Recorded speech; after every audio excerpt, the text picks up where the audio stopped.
আমরা বলেছিলাম যে নদীর সাগর মহাসাগরের একেবারেই মাঝখানে রয়েছেন,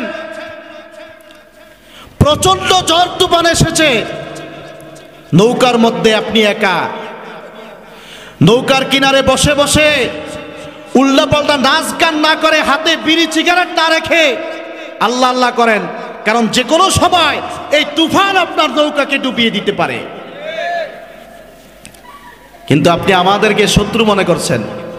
আজকে সেই ঝড় তুফানের মধ্যে বঙ্গোপসাগরের মধ্যে ডুবিয়ে গেছে নাকি এখনো আছে? এই জন্য আজ এখান থেকে আরো একবার আপনাদেরকে বলতে চাই, ঠিক একইভাবে কঠিন ঝড় তুফান যখন আসে, সিগন্যাল যখন 10 অতিক্রম করে ফেলে, পানি যখন 9 থেকে 10 ফুট উঠে যাবে, তখন আপনাদের চাষাদের ধান রক্ষা করা সম্ভব হবে না। জীবন ভর গুনাহ করে রহমত থেকে গেছি দূরে, জীবন ভর গুনাহ করে রহমত থেকে গেছি দূরে, ক্ষমা যদি নাহি পাই শূন্য জীবনময় ক্ষমা। বন্ধুরা, চ্যানেলটি সাবস্ক্রাইব করুন। সর্ব জায়গায় আজ মুসলমানরা নির্যাতিত এবং নিপীড়িত। আজকে মুসলমানরা জুলুমের শিকার, অত্যাচারের শিকার, ঠিক না? আসলেই কি এটা হওয়ার কথা ছিল? এদেশের মুসলমানদের হুঙ্কারে, এদেশের মুসলমানদের চোখের দিকে চোখ রাঙিয়ে এই পৃথিবীর 1400 বছরের ইতিহাসে এমন কোনো নজির পাওয়া যায়নি যে মুসলমানদের চোখে চোখ রেখে কথা বলে ওই লোক বিজয় হয়েছে। আর আজকে আমরা সেই মুসলমান কতটা অসহায়ত্বের মধ্যে পড়লে,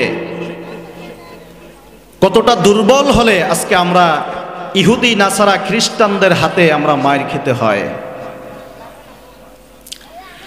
কারণ আমাদের মধ্যে যে মূল যেই জিনিসটি রয়েছে, যে পাওয়ার রয়েছে, সেটি হচ্ছে ঈমানী শক্তি, সেটি হচ্ছে ঈমানী শক্তি। ঈমান কি কাফের মুশরিকদের মধ্যে হয়? আছে? নাই। ঈমানী শক্তি তাদের মধ্যে নাই। নবী করিম সাল্লাল্লাহু আলাইহি ওয়াসাল্লাম বলেন, পৃথিবীর এমন একটি সময় আসবে যে সময়টা মুসলমানরা নির্যাতিত হবে, মার খাবে, জুলুমে শিকার হবে। সাহাবায়ে কেরাম রাদিয়াল্লাহু তাআলা আনহু তারা জিজ্ঞেস করেন, ইয়া রাসূলুল্লাহ, তখন কি মুসলমানদের সংখ্যা একেবারেই সংকীর্ণ হবে? নবী করিম সাল্লাল্লাহু আলাইহি সাল্লাম বলেন, না, তাদের সংখ্যা থাকবে অনেক, তবে তাদের মধ্যে ওহান ঢুকে যাবে। নবী করিম সাল্লাল্লাহু আলাইহি সাল্লাম বলেন, ইয়া রাসূলুল্লাহ, ওয়ামান ওহান, ওহান কি? আল্লাহর হাবিব সাল্লাল্লাহু আলাইহি ওয়াসাল্লাম বলেন, হুব্বুদ দুনিয়া মিন কুল্লি, হুব্বুদ দুনিয়া মিন কুল্লি ওয়া কারাহিয়াতিল মাউত, যে তাদের মধ্যে দিন প্রতিষ্ঠার জন্য, কোরআনী শাসন কায়েমের জন্য,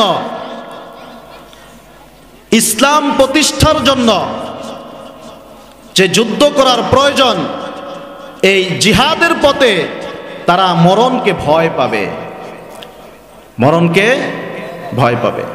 তাদের অন্তরে দুনিয়ার মোহাব্বত ঢুকে যাবে, বিদায় তারা কোরআন ও হাদিসের কথা বলতে, ইসলাম বিজয়ের ব্যাপারে যদি ডাক আসে, তখন তারা নিজেদের জীবনের ভয় করবে, মৃত্যুকে ভয় করবে। এক কথায় আল্লাহর রাস্তায় মরতে চাইবে না। কিন্তু এটা কি মুসলমানদের আদর্শ? আদর্শ না। সাহাবা একরাম রাদিয়াল্লাহু তাআলা আনহু যখনই যুদ্ধের ডাক আসতেন তখনই আর পিছনের দিকে তাকানোর সুযোগ ছিল না।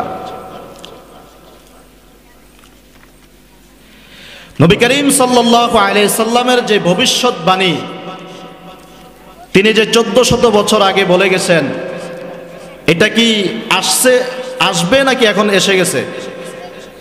হ্যাঁ, এসে গেছে। আল্লাহর হাবিব সাল্লাল্লাহু আলাইহি ওয়াসাল্লাম বলেন, সাহাবা ইকরাম আরজ করলেন, ইয়া রাসূলুল্লাহ, তখন আমাদের করণীয় কি?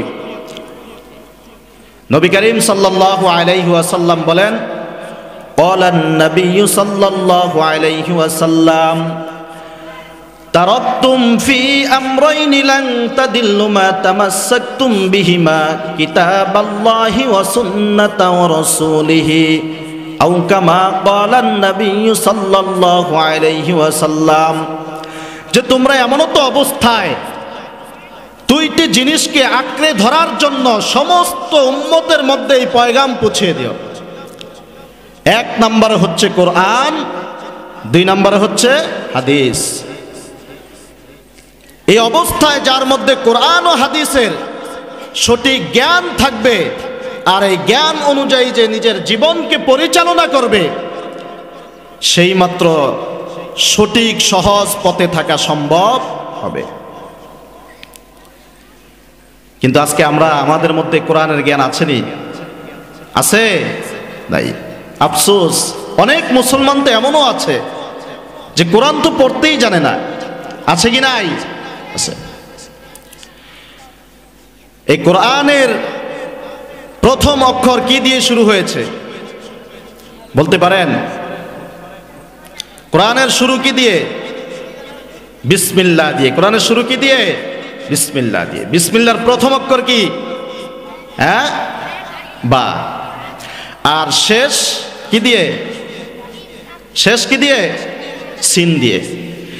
তো বা সিন জবর বাস। এই জন্য এটা আমার মনে হয় আমরা যখন কোনো কাজ করি অথবা কোনো কাজের লোক দিয়ে যখন কোনো কাজ করাই, তখন আমরা কি বলি? বেশ বেশ হয়ে গেছে, ঠিক না? আর করার প্রয়োজন নাই। আল্লাহ তাআলা আমার মনে হয় এটাই বুঝাইতে চাইছেন যে কোরআনের শুরু আমি করেছি বা দিয়ে, শেষ করেছি সিন দিয়ে। বা সিন জবর বাস, দ্যাটস এনাফ। যা দিয়েছে আমি কোরআনের মধ্যে তোমার জীবন পরিচালনা করার জন্য, সমাজ পরিচালনা করার জন্য, রাষ্ট্র পরিচালনা করার জন্য, গোটা পৃথিবী পরিচালনা করার জন্য এনাফ। এই কোরআনকে তুমি ফলো করলেই সবকিছু সহজ হয়ে যাবে। এই কোরআনের কোনো বিকল্প নেই। আজকে আমরা মুসলমান কত অধঃপতনে চলে গেছি। এই কোরআনকে পড়তে জানিও না, পড়ার চেষ্টাও করি না। অথচ আমরা কোন ধর্মে আছি? আমরা কি মুসলমান? আমাদের ধর্ম কি? ইসলাম। আল্লাহ সুবহানাহু ওয়া তাআলা বলেন, ইন্নাল্লাহা ইনদাল্লাহিল ইসলাম। ইসলাম হচ্ছে একমাত্র আমি আল্লাহ সুবহানাহু ওয়া তাআলার কাছে মনোনীত ধর্ম। এছাড়া আর কোনো গ্রহণযোগ্য ধর্ম নয় আমার কাছে। শুধুমাত্র ইসলামই গ্রহণযোগ্য ধর্ম। ইসলাম অর্থ কি? এখন যদি এই বর্তমান এই শিক্ষিত সমাজও যদি আমি জিজ্ঞেস করি যে ইসলাম অর্থ কি, আপনারা কি বলবেন? ইসলাম অর্থ কি? হ্যাঁ, শান্তি। আমি জানতাম যে আপনারা এই জবাবেই দিবেন, কারণ আমাদের এই দেশে এটাই শেখানো হয় যে ইসলাম অর্থ শান্তি। কিন্তু আসলেই কি ইসলাম অর্থ শান্তি? আসলেই কি ইসলাম অর্থ শান্তি? ইসলাম অর্থ হচ্ছে আত্মসমর্পণ করা। আত্মসমর্পণ করা। অথচ ইংরেজরা আমাদের মাথার এই মগজের মধ্যে এমন ভাবে ঢুকিয়ে দিয়েছে এই কথাটি যে ইসলাম অর্থ শান্তি। বেশ, তুমি এই শান্তিকে মেনে নিয়ে শুধু তোমার মসজিদ এবং মাদ্রাসা আর এই বাড়ি পর্যন্ত তোমার এই শান্তির সীমাবদ্ধতা, এর মধ্যেই তুমি থাকবে আর ইবাদত করবে আর তুমি স্লোগান দিবে শুধু ইসলাম অর্থ শান্তি। এই কথা কি আজও সঠিক? অথচ আমরা মুসলমান আজকে এই শিক্ষিত সমাজে, এই ডিজিটাল সমাজেও যদি জিজ্ঞেস করা হয় প্রায় 98% মানুষ এই প্রশ্নের জবাব দিবে যে ইসলাম অর্থ শান্তি। কারণ আমাদের সমাজে এটাই শিক্ষা দেওয়া হয়। জীবনের প্রত্যেক ক্ষেত্রে, কারণ ইহুদি নাছাড়া এটা খুব পরিকল্পিতভাবে মুসলমানদের মগজের মধ্যে ঢুকিয়ে দিয়েছে। কারণ মুসলমানরা যদি জানে যে ইসলাম অর্থ হচ্ছে প্রকৃতভাবে আত্মসমর্পণ করা, আর কার কাছে আত্মসমর্পণ করতে হবে? আল্লাহ তাআলার কাছে, তাহলে এদেশে আমাদের ক্ষমতাকে বিস্তার করা যাবে না। এটা ইহুদি নাসারারা খুব ভালো করে বোঝে। এজন্য আমাদেরকে এই মেসেজটা ঢুকিয়ে দিচ্ছে যে ইসলাম অর্থ শান্তি, আর তোমার শান্তির সীমাবদ্ধতা হচ্ছে তুমি মসজিদ থেকে মাদ্রাসা, মাদ্রাসার খানকা থেকে বাড়ি পর্যন্ত, এর মধ্যে তোমার শান্তির সীমাবদ্ধতা। তুমি রাস্তা দিয়ে এমনি ভাবে চলবে যাতে কোনো পিঁপড়াও টের না পায়, কারণ ইসলাম অর্থ কি? শান্তি। আজকে আমিও খুব এই শান্তি নিয়ে আরামে আছি। কেউ যদি জিজ্ঞেস করে যে ভাই আপনি কেমন আছেন? আলহামদুলিল্লাহ। কি করেন? আমি অমুক মসজিদের খতিব, অমুক মাদ্রাসার মুহতামিম, আমার এই খানকা আছে, আমি খুব শান্তিতে আছি। কি বলেন? কষ্ট হচ্ছে? অথচ আল্লাহ সুবহানাহু ওয়া তাআলা বলেন যে ইসলাম অর্থ হচ্ছে আত্মসমর্পণ করা। জীবনের সকল ক্ষেত্রে, পারিবারিক ক্ষেত্রে, রাজনৈতিক ক্ষেত্রে, সমাজনৈতিক ক্ষেত্রে, রাষ্ট্রনৈতিক ক্ষেত্রে, সকল ক্ষেত্রে আমার এই জীবনকে যদি আত্মসমর্পণ এক আল্লাহ তাআলার কাছে করি, তাহলে ইসলাম প্রতিষ্ঠা হবে, আর ইসলাম প্রতিষ্ঠার মাধ্যম দিয়ে আমার শান্তি প্রতিষ্ঠিত হবে। এছাড়া এই দেশে শান্তি কায়েম হতে পারে না। আপনি কিভাবে শান্তিতে বসবাস? আপনি কিভাবে বলেন যে শান্তি? আপনি শান্তিতে আছেন 3 বেলা খেয়ে দে, এটার নাম কি শান্তি? রাসূল করিম সাল্লাল্লাহু আলাইহি সাল্লাম যদি এই শান্তি চাইতেন, তাহলে তার রক্ত মোবারক এই জমিনে ফেলতে হতো না। রাসূল করিম সাল্লাল্লাহু আলাইহি সাল্লাম এই শান্তি যদি চাইতেন, তাহলে তার রক্ত মোবারক এই জমিনে ফেলতে হতো না। তিনি যদি চাইতেন, আল্লাহ সুবহানাহু ওয়া তাআলার কাছ থেকে স্বর্ণের পাহাড় পেয়ে যেতেন, কিন্তু দিনের পর দিন তার পেটে পাথর বাঁধা ছিল, পাথর। আর আমরা সেই তলোয়ারের নিচে দিয়ে ইসলাম প্রতিষ্ঠিত হয়েছে। সাহাবা ইকরাম রাদিয়াল্লাহু তাআলা আনহু এই জমিনে তাদের রক্তে রঞ্জিত হয়ে গেছে। এই রক্তের তলোয়ারের নিচে দিয়ে আমাদের ইসলাম প্রতিষ্ঠিত হয়েছে। সেই ইসলাম আজ আমাদের কাছে আসছে, আর আমরা আজকে স্লোগান দিচ্ছি ইসলাম অর্থ কি? শান্তি। হ্যাঁ, সালাম অর্থ শান্তি। সালাম অর্থ শান্তি। একজন আরেকজনকে দিলে সালাম দিবেন। এখন তো সালামেরও অনেক স্টাইল বেড়ে গেছে। আসসালামু আলাইকুম। হ্যাঁ, এক এক মানুষের ধরন এক এক অবস্থা। আসসালামু আলাইকুম, হ্যাঁ আসসালামু আলাইকুম, ঠিক না? এটা সালাম কিভাবে দিতে হয়? আসসালামু আলাইকুম ওয়ারাহমাতুল্লাহি ওয়া বারাকাতুহু।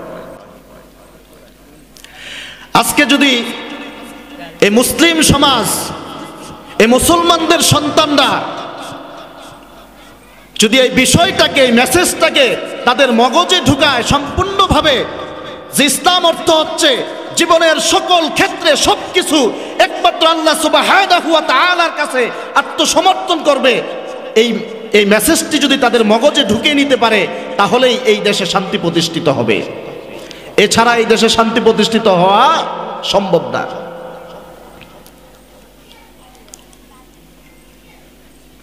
আমরা এটা কেন আমাদের মাথায় ঢুকাইতে পারি না? কারণ হচ্ছে আমরা কোরআন হাদিস থেকে অনেক দূরে। কোরআন ও হাদিস থেকে অনেক দূরে। আজকে আমরা কি পড়ছি, কি বলতেছি, কিছুই জানি না। এক আসামি, খুনের আসামির সাক্ষী দেওয়ার জন্য গেছে আদালতে। আদালতের জজ জিজ্ঞেস করে যে তুমি কেন আসছো? সাক্ষী দেওয়ার জন্য। কিসের সাক্ষী? বলছে খুনের সাক্ষী। জিজ্ঞেস করে কার খুন হয়েছে? বলছে তা তো জানি না। কিভাবে খুন হয়েছে? বলছে এটাও তো জানি না। তখন এটা কি আদালতের সাথে মশকরা করা নাকি ফাজলামি করা, নাকি এটা সঠিক কাজ করেছে? সঠিক কাজ করেছে? করেনি।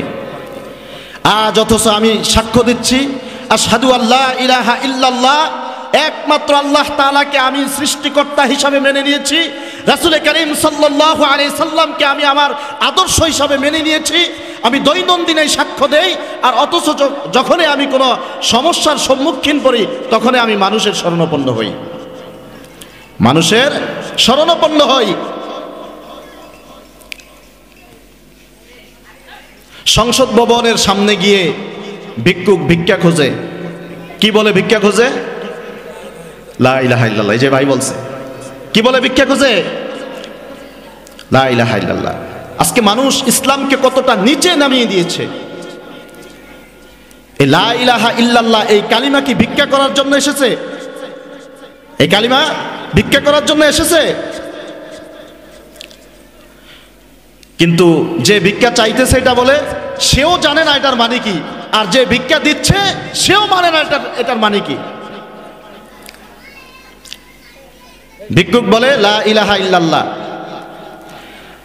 সংসদ ভবন থেকে এক একজন ম্যাজিস্ট্রেট বের হয়, এক একজন এমপি মন্ত্রীরা বের হয়, আর ওই ভিক্ষুককে 100 টাকা করে কি দিয়ে যায়? ভিক্ষা দিয়ে যায়। আর ভিক্ষুক যেটা বলতেছে এটার সারমর্ম যদি ওই মন্ত্রী মহোদয় জানতো তাহলে তাকে ভিক্ষা দেওয়ার তো দূরের কথা, এখান থেকে ঘাড় ধাক্কা দিয়ে বুড়িগঙ্গা নদীতে ফেলতো।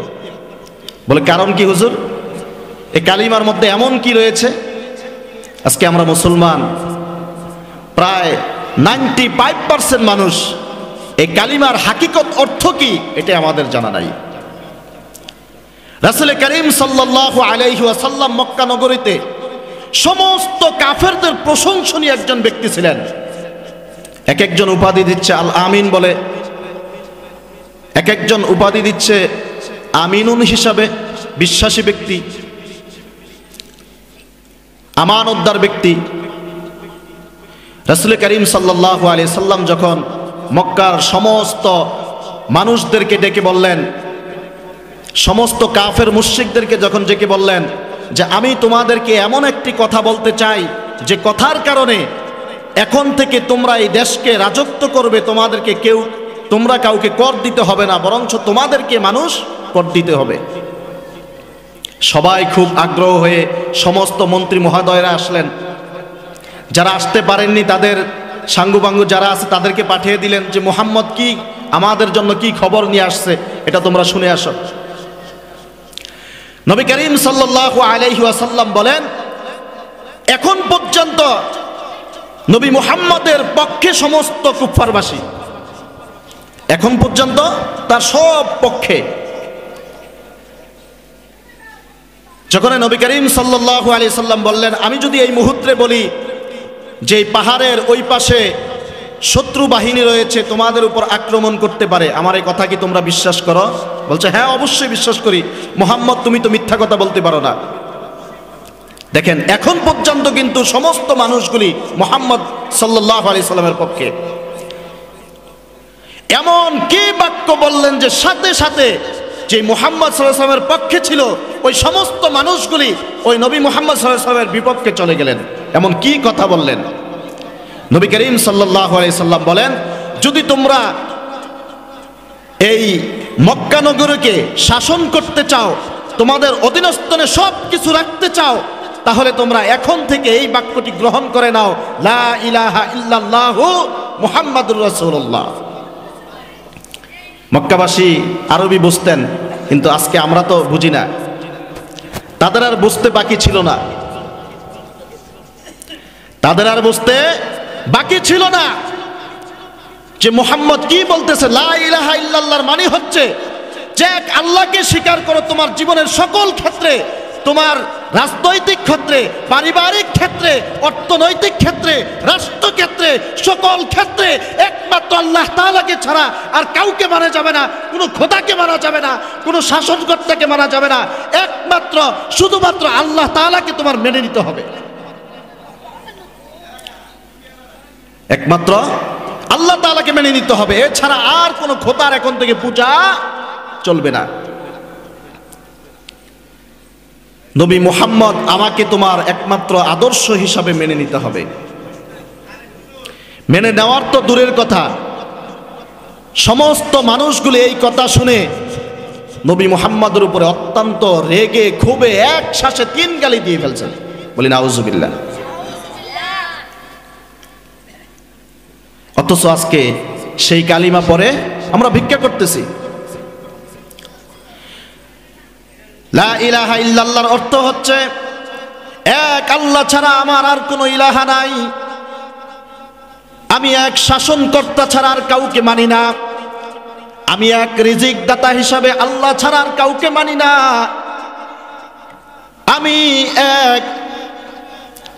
আমি এক স্রষ্টা, এক ইলাহ ছাড়া আর কোন ইলাহকে আমি মানি না। এখন যদি আমি এটা পড়তেছি লা ইলাহা ইল্লাল্লাহ, অথচ এক রিজিক দাতা আল্লাহকে ছাড়া আর কাউকে আমি মানি না।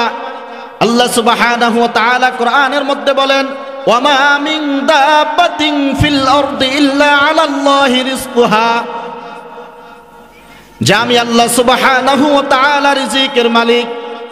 ও নবী মুহাম্মদ, আপনাকে আমি রিজিক দেই, আপনি আমাকে রিজিক দেন না। রিজিক কে দেয়? আল্লাহ দেয়। আর অথচ সে রিজিক আমি উপার্জন করি লা ইলাহা ইল্লাল্লাহ বলে, রিজিক উপার্জন করি লা ইলাহা ইল্লাল্লাহ বলে। তো যে বলতেছে আর যে দিচ্ছে সেও জানে না। সে যদি জানতো, হাইরে ভিক্ষুক বলে কি লা ইলাহা ইল্লাল্লাহ, অর্থাৎ একজন বিচারকর্তা হিসাবে আর কাউকে আমি এই দেশের বিচারকর্তা হিসাবে মানি না। এই কথা যদি এমপি মহোদয় বসতো, ওই বেটাকে ভিক্ষা দিত। এক শাসনকর্তা হিসাবে আল্লাহ সুবহানাহু ওয়া তাআলা ছাড়া আর এই দুনিয়ার জমিন আর কোনো শাসনকর্তাকে আমি মানি না, এই কথা যদি বুঝতো তাহলে কি ভিক্ষা দিত নাকি দূরে সরিয়ে দিত? দূরে সরিয়ে দিত। কিন্তু আজকে আমরা না জানার কারণে, না বুঝার কারণে কি বলছি দৈনন্দিন জীবনে, শুধু একমাত্র কোরআন ও হাদিস থেকে দূরে থাকার কারণে আজকে মুসলমানদের এই অধঃপতন, মুসলমানদের এই অধঃপতন।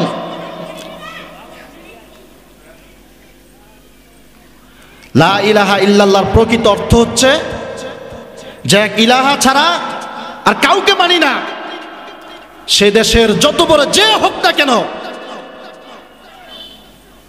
বিগত এই 15টি বছর পর্যন্ত, প্রায় 16টি বছর পর্যন্ত আমাদের অবস্থা খুবই খারাপ ছিল। আমরা গ্রামগঞ্জে থাকাকালীন আমাদের চলাফেরা, কথাবার্তা খুব সাবধানতার সাথে ছিল। এক শ্রেণীর মানুষ ছিল কথা বলার, মুখ থেকে বের হওয়ার আগেই জবানকে চেপে ধরত। এক শ্রেণীর মানুষ জবান থেকে কথা বলার আগেই জবানকে চেপে ধরত। বাস্তব প্রমাণ তো আমি নিজেই। এই রমজানও 23শে রমজান যেখানে ছিলাম, ইফতারের আয়োজন করে সকল মুসল্লিদেরকে ইফতার করালাম। ইফতারের পূর্বে যখন কিছু কথাবার্তা বললাম, যে দেশ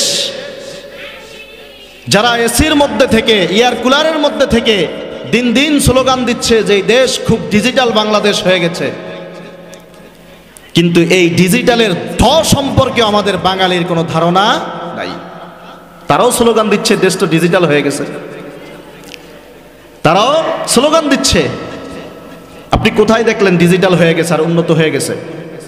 আজকে স্বাস্থ্য ব্যবস্থার দিকে দেখেন, অথচ যেই মন্ত্রী এই ঘোষণা দেয় যে স্বাস্থ্য ব্যবস্থা খুব উন্নত হয়েছে বাংলাদেশে, সেই মন্ত্রী মহোদয় যখন অসুস্থ হয় তখন আমেরিকা যায় তার চিকিৎসার জন্য। বাংলাদেশে চিকিৎসা নেয়? তার পারিবারিক যদি কেউ অসুস্থ হয়, আমেরিকা আর জাপান আর লন্ডনে যায় চিকিৎসার জন্য। অথচ আমাদেরকে এটাই বোঝায় এই দেশের চিকিৎসা ব্যবস্থা ভালো হয়েছে মানে রোগীর পেটের মধ্যে কেচি রেখে ডাক্তার পেট সেলাই করে দেয়, এটাই উন্নত হয়েছে, এটাই উন্নত হয়েছে। এদেশের শিক্ষা ব্যবস্থার উন্নতি হয়েছে। আমাদেরকে বোঝায় এগুলি, সাধারণ মানুষ তো বোঝে না, কিন্তু তাদের সাথে তাল মিলায়। হ্যাঁ, এদেশের শিক্ষা ব্যবস্থা উন্নত হয়েছে। আল্লাহ সুবহানাহু ওয়া তাআলা কি শিক্ষা দিয়েছেন এই জাতিকে, আর আজ আমরা কি শিখতেছি? নবী করিম সাল্লাল্লাহু আলাইহি সাল্লামকে যখন জিবরাইল আমিন এসে বললেন যে আপনি পড়েন, বলছে আমি কি পড়বো, আমি তো কিছুই জানি না। কি পড়বো, আমি তো কিছুই জানি না। দ্বিতীয়বার যখন বললেন যে আপনি পড়েন, আমার তো জানা নাই কি পড়বো। তৃতীয়বার যখন জিবরাইল আমিন নবী সাল্লাল্লাহু আলাইহি সাল্লামের সিনার সাথে সিনা লাগিয়ে যখন বললেন যে এবার পড়েন আপনার প্রভুর নামে, আপনাকে যিনি সৃষ্টি করেছেন। নবী সাল্লাল্লাহু আলাইহি সাল্লাম এক শ্বাসে 5 আয়াত বলে ফেলেছেন। ইকরা বিসমি রাব্বিকাল্লাযী খলাক, খলাকাল ইনসানা মিন আলাক, ইকরা ওয়া রাব্বুকাল আকরাম আল্লাযী আল্লামা বিল কলাম। যে এখন তো আর আমার পড়তে অসুবিধা নাই, পড়ব কার নামে? আমাকে যিনি সৃষ্টি করেছেন। আর আজকে আমাদের শিক্ষা ব্যবস্থা এমন ধ্বংসের দিকে নিয়ে গিয়েছে যে শিক্ষা ব্যবস্থা আমাদেরকে আর শিক্ষা দেয়, ক্লাস 5-6 এর ছেলে মেয়েদেরকে শিক্ষা দেয় যে তাদের শরীরের অঙ্গ প্রত্যঙ্গ কোন বয়সে কেমন হবে। নাউজুবিল্লাহ বললেন না? দোকানে বাকি খেতে খেতে অভ্যাস, তো এই জন্য নাউজুবিল্লাহ সুবহানাল্লাহ এগুলিও বাকি রয়ে গেছে, ঠিক না? বাকি খাওয়ার অভ্যাস, যারা এই বাকিতে সুবহানাল্লাহ নাউজুবিল্লাহ বলবে ধরে নিব যে তাদের দোকানে বাকি খাওয়ার অভ্যাস আছে। এদেশে যদি ইসলাম প্রতিষ্ঠিত করতে হয় তাহলে কোরআনের শিক্ষার বিকল্প কোনো আর শিক্ষা হতে পারে না। কারণ এই যারা শিক্ষা ব্যবস্থার উন্নত হওয়ার জন্য স্লোগান দিচ্ছে, তারাও জানে যদি এদেশে ইসলামী রাষ্ট্র কায়েম হয়, কোরআনের শাসন কায়েম হয়, তাহলে আমাদের বড় বড় বোতল খাওয়া বন্ধ হয়ে যাবে। বড় বড় বোতল খাওয়া বন্ধ হয়ে যাবে। কারণ কোরআন বলে চুরি করছে তো হাত কেটে দাও, আর যে শিক্ষার ব্যবস্থার নামে স্লোগান দিচ্ছে সে নিজেই তো চুরি করে যাচ্ছে, তাহলে তার শিক্ষা ব্যবস্থার উন্নত স্লোগান তো দেওয়াটাই স্বাভাবিক। শিক্ষা ব্যবস্থা উন্নত হয়েছে, স্লোগান দিতেছে, কারণ সেও জানে যে দেশের সাধারণ মানুষকে যদি আমি শিক্ষা ব্যবস্থার উন্নত হয়েছে এই মেসেজ যদি তাদের মগজে ঢুকাইতে পারি, তাহলে তারা কোরআন থেকে দূরে থাকবে, কোরআন থেকে দূরে থাকবে। আর নবী সাল্লাল্লাহু আলাইহি ওয়াসাল্লাম এই জিম্মাদারের দায়িত্ব সমস্ত ওলামায়ে কেরামের মধ্যে দিয়ে গিয়েছে যে আমার একটি উম্মতের যেন পথভ্রষ্ট না হয়, কেউ যেন কোরআনের বিপক্ষে যেন চলে না যায়। এই জন্য আজকে আমরা চাইলেও তো অন্যান্য ডিপার্টমেন্টের থেকে বেশি টাকায় চাকরি বাকরি করতে পারি কি পারি না? আপনি যদি দৈনিক 800 থেকে 1000 টাকা অটোরিকশা চালিয়ে পান, আমি করতে পারি না? তাহলে কেন বসে আছি? শুধুমাত্র আপনাদের মগজের মধ্যে এই মেসেজটি ঢুকিয়ে দেওয়ার জন্য যে আপনারা ভুল পথে চলাফেরা করছেন। আপনারা আজকে দেখেন বাস্তব প্রমাণ, কয়জন আলেমের ওলামায়ে কেরামের মা বাবা আজকে বৃদ্ধাশ্রমে রয়েছে, কয়জন পাবেন আপনি? আর অথচ এমন হাজারো নজির রয়েছে যে সন্তান মাকে ছুরি দিয়ে জবাই করে দিয়েছে। কি শিক্ষা অর্জন করেছে?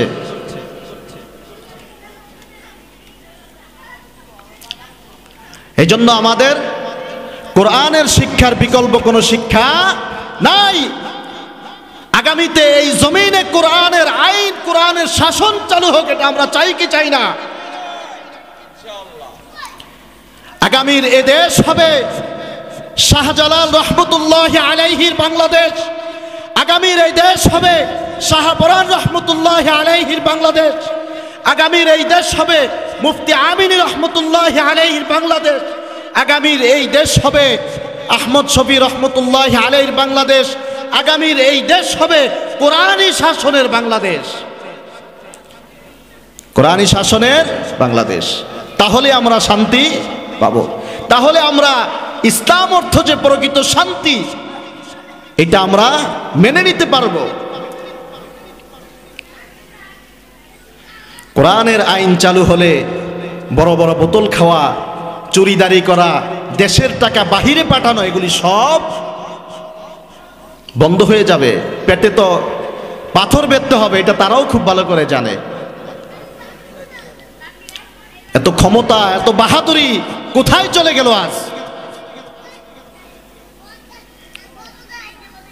রমজানে ইফতার খাওয়াইছিলাম, খাওয়া দাওয়ার শেষে যখন ইফতারের আগে এই ধরনের কিছু কথাবার্তা বললাম, তারাবির আগেই শুনতেছি, হুজুর আপনার চাকরি শেষ, আপনার চাকরি শেষ। এর আগের মসজিদে যখন বললাম যে অনেক জায়গায় এরকম লেখা থাকে না, শিক্ষা জাতির মেরুদণ্ড, লেখা থাকে কি থাকে না? শিক্ষা জাতির কি? আমি চ্যালেঞ্জ করে বলেছিলাম এই জাতির শুধুমাত্র কোরআনের শিক্ষা ছাড়া অন্য কোন শিক্ষা জাতির মেরুদণ্ড হতে পারে না, পারে না, পারে না। কোরআনের শিক্ষার বাহিরে কোন শিক্ষাই জাতির মেরুদণ্ড হতে পারে না। যদি হতোই তাহলে ছাত্র কিভাবে শিক্ষক কিভাবে ক্লাসরুমে আসে প্যান্টের পকেটে পিস্তল দিয়ে? বুঝিয়ে দেন আমাকে। আপনার শিক্ষাই যদি জাতির মেরুদণ্ড হয়ে থাকে, তাহলে যে শিক্ষক, ওই শিক্ষক ক্লাসরুমে ছাত্রছাত্রীদেরকে পাঠদান দিতে আসছে পকেটে কি রেখে? বন্দুক রেখে। যখন এটা বললাম যে এদেশের জাতির মেরুদণ্ড শুধু কোরআনের শিক্ষাই হতে পারে, এর বাহিরে আর কোনো শিক্ষা জাতির মেরুদণ্ড হতে পারে না। যদি এর বাহিরে অন্য কোনো শিক্ষা যদি জাতির মেরুদণ্ড হতো, তাহলে ওই শিক্ষা শিখতে গিয়ে কিভাবে আবার গাছতলায় বসে আড্ডা ফাড্ডা মারা যায়। কারণ আপনার শিক্ষা তো জাতির মেরুদণ্ড। আপনার মেরুদণ্ড যদি ভালো থাকে তাহলে পুরো দেহটি আপনার ভালো। কি বলেন? মেরুদণ্ড যদি ভালো থাকে তাহলে পুরো দেহই আপনার ভালো। তাহলে আপনি এমন কোন শিক্ষা অর্জন করে আপনার মেরুদণ্ড আপনি সুস্থ রেখেও এরপর আপনি দেশের টাকা বিদেশে পাচার করেন? তাহলে বুঝতে হবে যে আপনার মেরুদণ্ডের মধ্যে পচাই ধরেছে। কি ধরেছে? পচাই ধরেছে। এমন খুব নজির কম আছে যে মসজিদ মাদ্রাসার অর্থ ইমাম মুয়াজ্জিনরা আত্মসাৎ করে। এমন নজির দেখা আমার মনে হয় না যে সম্ভব হবে। যাই হোক, এদেশে ইসলাম প্রতিষ্ঠিত করতে হলে রাষ্ট্রীয়ভাবে কিছু শিরককে আগে আমাদের দূর করতে হবে। কিভাবে? রাষ্ট্রীয়ভাবে কিছু শিরক আছে। কিছু আছে আমাদের সমাজে ভিআইপি শিরক, কিছু আছে রাষ্ট্রীয় আনভিআইপি শিরক, আর কিছু আছে ভিআইপি শিরক। ভিআইপি শিরক হচ্ছে কোনটা? যুগে যুগে যত নবী রাসূলগণ এসেছেন সকলেই কিন্তু রাষ্ট্রের প্রধান যারা রাষ্ট্রকে পরিচালনা করতেন তাদের কাছে আগে কালিমার দাওয়াত পৌঁছিয়ে দিয়েছেন। কারণ রাষ্ট্রের মেরুদণ্ড যদি ঠিক থাকে তাহলে পরে আপনার গ্রামগঞ্জের সকল অবস্থাতেই সকল কিছুর মেরুদণ্ড ঠিক থাকবে। ফেরাউনকে যখন বললেন যে তুমি মেনে নাও লা ইলাহা ইল্লাল্লাহ, এক আল্লাহ ছাড়া আর কিছুই নাই, ফেরাউন বলতেছে এই তো মনে হয় পাগল হয়ে গেছে। নাউজুবিল্লাহ। মুসায় দাওয়াত দিয়েছেন কাকে? ফেরাউনকে। তৎকালীন ফেরাউন ছিল গভর্নর। তৎকালীন ফেরাউন গভর্নর ছিলেন। এজন্য এই গ্রামগঞ্জ থেকে শিরক উঠানোর আগে আমাদের আগে প্রয়োজন হচ্ছে রাষ্ট্রীয়ভাবে শিরক দূর করা।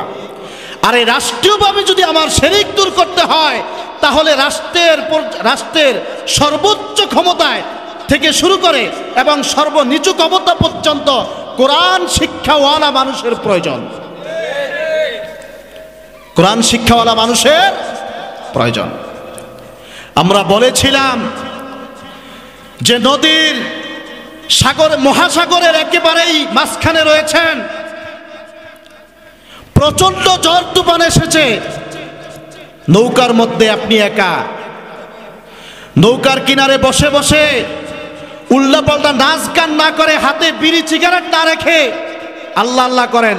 কারণ যে কোনো সময় এই তুফান আপনার নৌকাকে ডুবিয়ে দিতে পারে।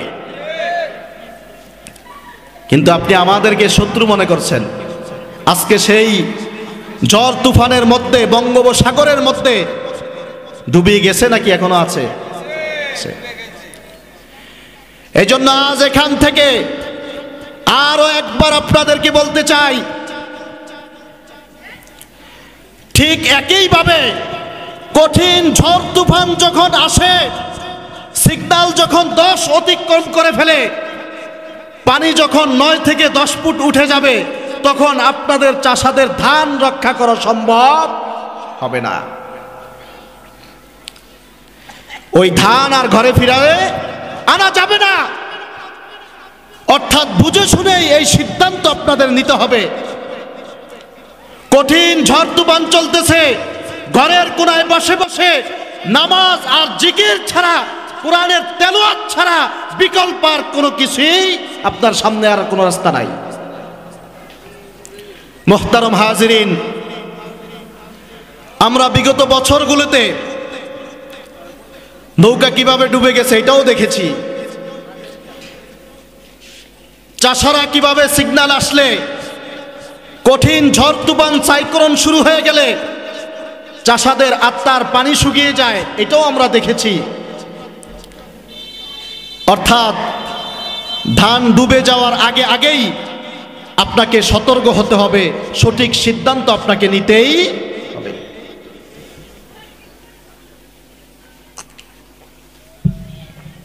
আল্লাহুম্মা লাকাল হামদু। আপনারা কি ভয় করতেছে? আমরা কি মুসলমান? আমরা কি মুসলমান? সাইয়েদনা ওমর রাদিয়াল্লাহু তাআলা আনহু বলেন, ইয়া রাসূলুল্লাহ, আমার একটি প্রশ্ন আছে। বলতেছে বলো। বলছি, ইয়া রাসূলুল্লাহ, আলাসনা আলাল হাক্কি ওয়া হুম আলাল বাতিল। আমি ওমর হকের উপরে আর ওই লোকগুলি বাতিলের উপরে, আমার এই কথাটা কি সঠিক? রাসূল সাল্লাল্লাহু আলাইহি ওয়াসাল্লাম বললেন, হ্যাঁ ওমর, তোমার তো এই কথাটা সঠিক, তুমি তো হকের উপরে আর এই লোকগুলি সব বাতিলের উপরে। বলছি, ইয়া রাসূলুল্লাহ, আমার আরো একটি প্রশ্ন আছে। বলছে, ওমর বলো। আলাইসাল কতলানা ফিল জান্নাহ ওয়া কতলানা ফিন নার। এমন তো অবস্থায় যদি হকের উপরে আমি থেকে আমি ওমর যদি কতল হয়ে যাই, তাহলে আমি জান্নাতে যাব। আর যদি ওরা বাতিলের উপরে থেকে কোরআনের বিপক্ষে কথা বলে আমার তলোয়ারের নিচে দিয়ে যদি কতল হয়, ওই লোকগুলি জাহান্নামে যাবে। আমার এই কথাটা কি সঠিক? তখন রাসূল সাল্লাল্লাহু আলাইহি ওয়াসাল্লাম বললেন, হ্যাঁ তোমার তো এই কথাটাও সঠিক। ওমর রাদিয়াল্লাহু তাআলা আনহু তখন পুরো শরীর তার 300 ভোল্টেজের কারেন্টে গরম করে তখন বললেন যে, তাহলে আমার ওমরের কিসের ভয়? কাফের মুশরিকদের চোখে চোখ রেখে কোরআনের পক্ষে কথা বলতে আমি ওমর তাহলে আর পিছু হটব না। এই হচ্ছে আমাদের ইসলাম, আর এই হচ্ছে আমাদের মুসলমান। ওমর রাদিয়াল্লাহু তাআলা আনহুর চোখ 3টা ছিলেন। কয়টা ছিলেন? হাত মনে হয় 4-5টা ছিলেন নাকি?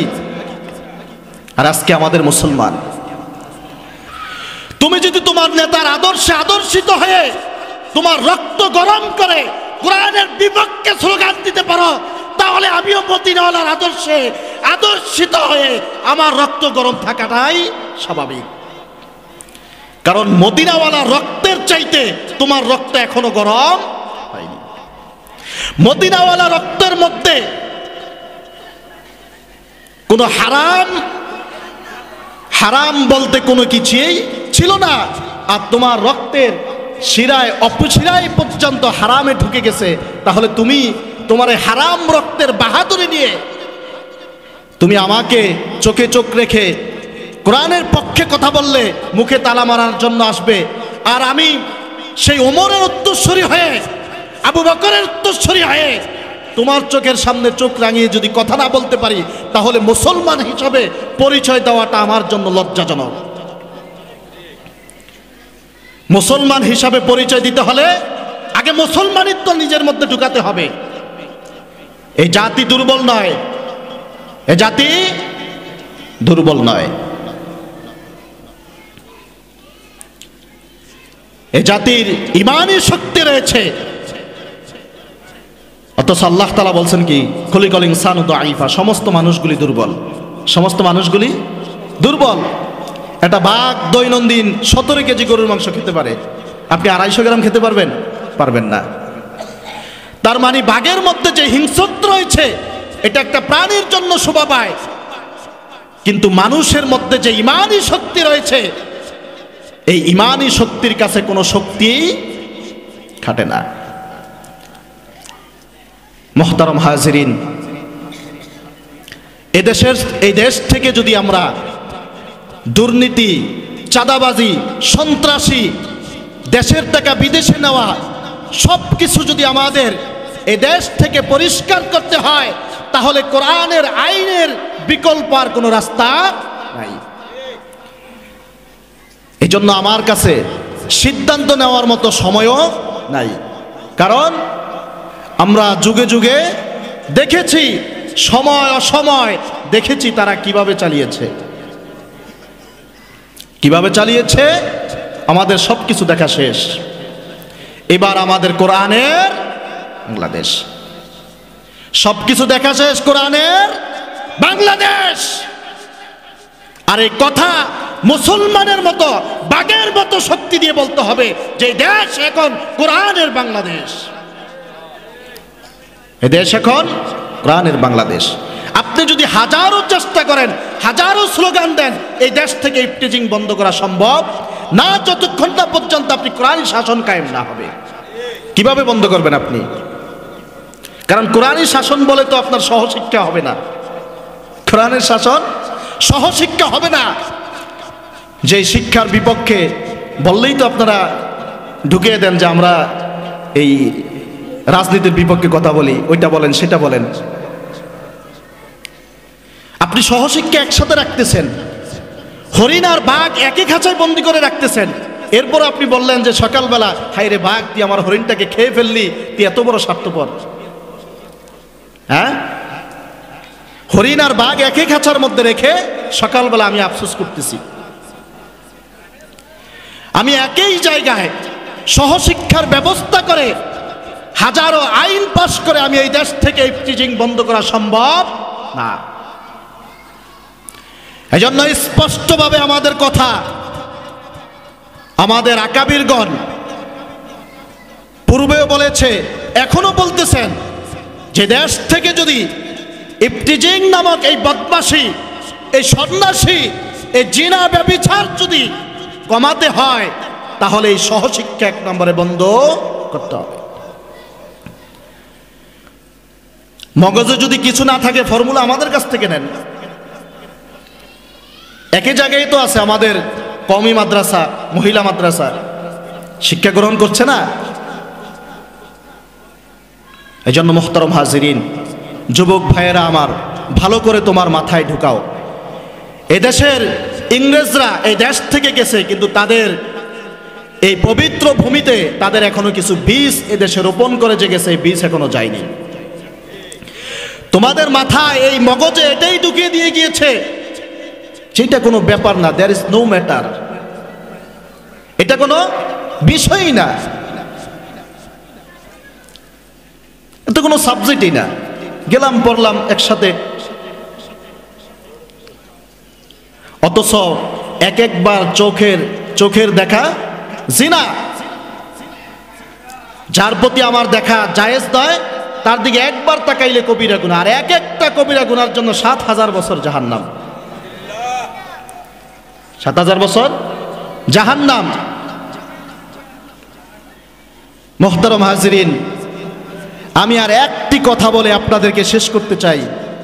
সেই কথাটি হচ্ছে, আজকে আমরা খানকায় বসে, মিনবরে বসে আমরা আমাদের শুধু পেট পূজারির ধান্দায় আছি। কিছু মানুষ, চাকরির পূজা করা যাবে না, কারণ রিজিকের মালিক কে? আল্লাহ। রিজিকের মালিক আল্লাহ। এই মিম্বার থেকে হক ও বাতিলের স্লোগান গিয়েছে, এই মিম্বার থেকে হক ও বাতিলের সিদ্ধান্ত গিয়েছে, আগামীর বাংলাদেশ, আগামীর রাষ্ট্র কিভাবে চলবে এই মিম্বার থেকে সে ফয়সালা গিয়েছে। অথচ যদি আজ আমার দ্বারা সম্ভব না হয় এই মিম্বার থেকে হক বাতিলের কথা পার্থক্য করে না দেওয়া, জনগণকে, এই জাতিকে হক বাতিল যদি আমি বুঝাতে ব্যর্থ হই, তাহলে আমার প্রয়োজন এই মিম্বারকে আমার ত্যাগ করা, এই মিম্বারকে ত্যাগ করার প্রয়োজন আমার। আপনি কোনো অধিকারেই এই মিম্বর দখল করে বসে থাকার কোনো অধিকার তার নাই, কারণ এই মিম্বর থেকে হক ও বাতিলের সিদ্ধান্ত যাবে। মুহতারাম হাজিরিন, কোরআনের শিক্ষার বিকল্প আমাদের আর কোনো শিক্ষা নেই। এজন্য আগামীর বাংলাদেশ কোরআনের বাংলাদেশ হোক, এটা আমরা চাই কি চাই না? লিল্লাহে তাকবীর, আল্লাহু আকবার। আল কোরআনের আলো সারা বিশ্বে জালো, আল হাদিসের আলো। আগামীর বাংলাদেশ আল্লাহ তাআলা আমাদেরকে কোরআনের বাংলাদেশ হিসাবে, কোরআনী রাষ্ট্র হিসাবে এদেশকে পরিচালনা করার জন্য আল্লাহ তাআলা আমাদেরকে সকল স্তরে, সকল কর্মে, সকল ক্ষেত্রে আল্লাহ তাআলা আমাদেরকে কবুল করুক। সকল বলি